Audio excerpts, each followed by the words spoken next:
I feel like I was a master of communication and a master of relationships until I went through menopause. And then as my hormones started to change, I felt like I was reading people differently, relationships that no longer were working for me. I just wasn't willing to put effort into them. And some relationships that had kind of just weren't giving me that same juice. I needed to redesign. So can you give us, I'm hoping this will be like a master class on relationships. Yes. What's the lens in which we can successfully look through relationships, no matter how intimate or how, if it's a work relationship? Give us a formula so we can succeed at our relationships. It's such a good question, Mindy. And I mean, there's so many variables, right? So it's interesting because you're talking about the physical changes, which is a huge piece. Yeah. Also, in your evolution and your own journey, you've got your career is changing, your business is changing. There's a lot of kind of variables. And so a lot of times people are like, okay, what is it? Is it hormones, right? Is it hormones or is it some of these other variables? And I think regardless with where people are at, I think it's really important to think about, just like our bodies are changing, our relationships are going to change. It actually always concerns me a little bit when people say, oh, they changed. I'm like, I hope so. Right. I hope that the person that they were at 21 is not the person that they're actually at 51. Like, I always kind of find that a very strange, so well said. Right? Kind of a strange kind of concept. It's like, I hope we've changed. I hope we've kind of evolved. And so I think it's really important for all of us listening is to really think about, let's get a framework on healthy relationships. Okay. And so whether or not we're 40, 45, we're 30, whether or not we're in a relationship or not in a relationship, let's understand, what does a healthy relationship actually look like, and actually kind of dive in to that. Right. And so love it. Is that good? Okay. So you know this, but just for your listeners. So I wrote a book called The 3 Chairs. This concept, this framework, okay, I'm going to be teaching you, wanted a relationship masterclass. So this can be kind of like a framework on it. I came up with this concept, Mindy. I mean, you know the story. When I was like in my second year of practice, I've had a family practice for over 25 years. I worked on leadership development like 20 years. This concept came up with teenagers. So for anybody who is a parent, you're going to actually really value this. But it's so simple and such a great framework that you can actually apply it to all these other parts of our life. So, if people have seen my TED Talk, you'll kind of know it, but very quick, just high level. There's basically 3 chairs, and this is all based on science. There's basically 3 chairs, and it's all based on science that all of us sit in one of these chairs. So the left chair sits in, that's the person that, they put themselves down. They're really tough on themselves. They're critical. They can be the imposter syndrome. The person on the right chair has, they're arrogant, they're cocky, they're full of themselves. They have what they call the disguised attitude. And then the person in the middle has what we call the confident mindset. And that is a person that they feel good about themselves. They don't feel like they're less than, but they don't feel like they're better than other people. So understanding the 3 chairs is really simple. Where it gets super interesting is understanding how we move between the chairs. So, okay, so let me ask you, putting you on the spot for a second. High school, right? High school, where would you have sat? Oh, I was in the far left one. I was in the imposter syndrome. Okay. Okay. Oh, yeah. Okay, and so what would you have done? Like, what would I have seen you do that would have told me that? Did you, like, what were the behaviors that you did? Well, you could have just looked at my body language and you would have seen. I mean, I know we could say, well, I was a teenager, but I just didn't. Because my sister sat in the far right chair. Okay. So she was cocky and arrogant and very capable. And older or younger? Older or younger? Older. Older. Wow. Yeah, okay. Older. Yeah. So I sat in the other chair and compared myself to her. Got it. And honestly, this is where sibling dynamics, family of origin work is actually really interesting, because if it's an older sibling, same gender, that's the dynamic that is only probably going to reinforce this. Yeah. Right? Because a lot of younger siblings want their approval for their older siblings, especially when it's same gender. Yes. Right. Yeah. The other thing that I think is interesting is when you're a younger child, I watched how the world didn't really take too kindly to her. And I was like, well, she's not, like, her arrogance and her abruptness is not getting her a lot of favor. So I'll be the other way. Oh, wow. But in being the other way, I turned humbleness into insecurity and not speaking up when I want to speak up. Okay. So this is because I find it's really helpful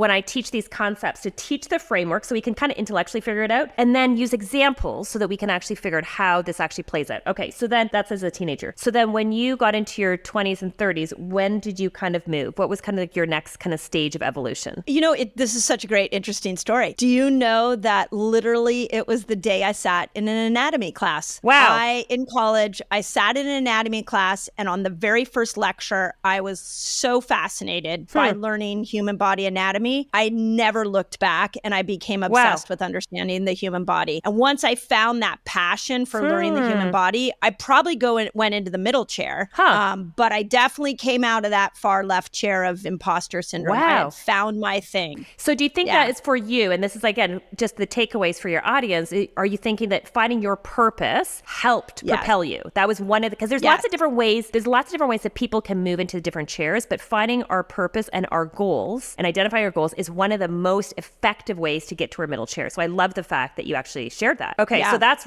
okay, so then you're now in the middle chair, you're in anatomy class, and then when was your next kind of evolution with this? Do you feel like you've kind of stayed there? Do you feel like you have, through menopause, perimenopause, that's actually changed? Or what's been kind of like your next evolution with this? I know I'm totally putting you on the spot. No, this is good. I mean, people who follow me are going to be really, you're going to hear a whole new side of me, but that's okay. I've been really in the last 2 years doing a lot of therapy, a lot of work on myself. So it's really good just to talk about this. I don't think I ever sat in the arrogant, cocky chair. Okay. Ever. I don't think I've ever sat there. And I would say I'd like to say I sit in the middle chair, which maybe you can describe a little more for everybody, just like what that middle chair is like, because I've heard you talk about this before. Okay. But to answer your question, this is brand new. I've kind of fallen back into that left chair. And I'm not sure why. I mean, I think what happens as you sort of get more successful,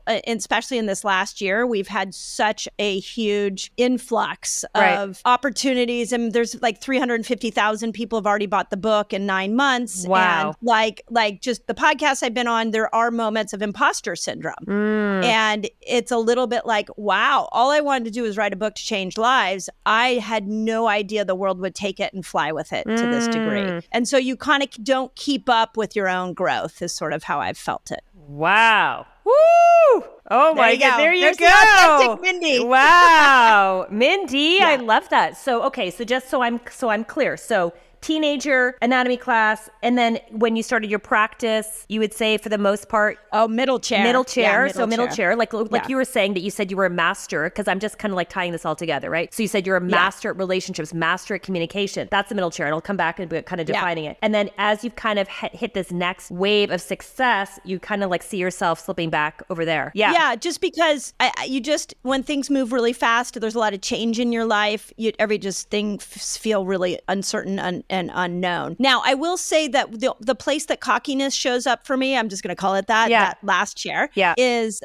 when you put me on charge of someone's healing journey. I have no doubt. I am like a dog on a bone. I will figure out how to help that person heal. And I feel really certain and cocky when it comes into that one-on-one coaching. Do you think it's cockiness, or do you just think it's certainty? I don't know. Oh, it's certainty. So I don't know. I don't know if there's probably... Yeah, no. But that's a really good question, because I think as women, we don't own our certainty. Yeah. So there is a little bit of our certainty comes across as looking cocky. So that might even just be things for me to work on. Yeah. And the other thing I was thinking of, Mindy, when you were talking about this is, okay, so you kind of, again, when you're talking about your evolution, so sitting here, and then as the success kind of slipping back here, but to your point, you're also in perimenopause, menopause, correct? So now we've got... I'm actually post-menopause. Are you post-menopause? Okay, it's official. Okay. It's official. I'm in the perimenopause, and let me tell you, it is wild. It's quite the adventure. It's wild. It is such the adventure. Because what I'm thinking is, this is where,